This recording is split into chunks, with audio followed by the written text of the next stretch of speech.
Siamo con il vice sindaco del comune di Favara, il nuovo vice sindaco, il dottore Antonio Liotta, che vogliamo anche sentire, ecco, prima per la brillante affermazione e per questo incarico che ha avuto come vice sindaco, un incarico sicuramente prestigioso ma anche oneroso e impegnativo, dottore. Sicuramente è un impegno enorme, Favara ha dato una risposta democratica seria, abbiamo una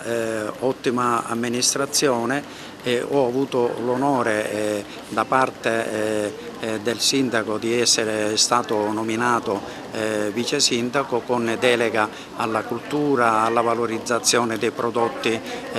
tipici locali, alla contemporaneità, ai beni culturali ed altre cose ancora, quindi molto lavoro ma è importantissimo e utile per la nostra comunità. Proprio questa mattina io sto uscendo dal consorzio universitario dove ho avuto l'incontro con i massimi dirigenti del consorzio e abbiamo ristabilito la presenza del Comune di Favara dentro il consorzio, perché da alcuni anni che Favara era fuori dai processi culturali istituzionali. E quindi diciamo, comincia questo impegnativo lavoro perché dobbiamo riportare il Comune di Favara nell'alveo culturale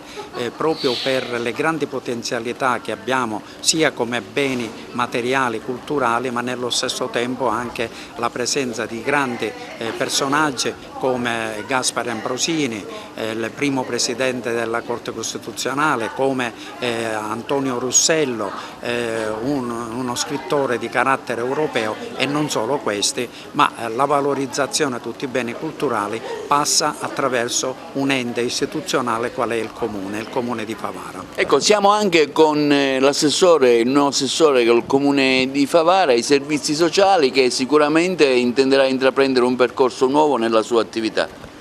Sì, noi ci siamo insediati qualche giorno fa, abbiamo già preso contatti con i dirigenti ovviamente degli uffici preposti, stiamo cercando di avere una cognizione quanto più accurata dei servizi svolti finora, quindi metteremo mano a tutto ciò che è stato il lavoro fatto finora per cercare appunto di capire quali sono state le eventuali lacune e appunto risolverle nel minor tempo possibile per dare una risposta ai cittadini che in questo momento appunto richiedono servizi ovviamente essenziali e che sono per loro appunto un diritto. Le emergenze sono tante in un momento, diciamo, post pandemia, che però ancora non cenna a fermarsi.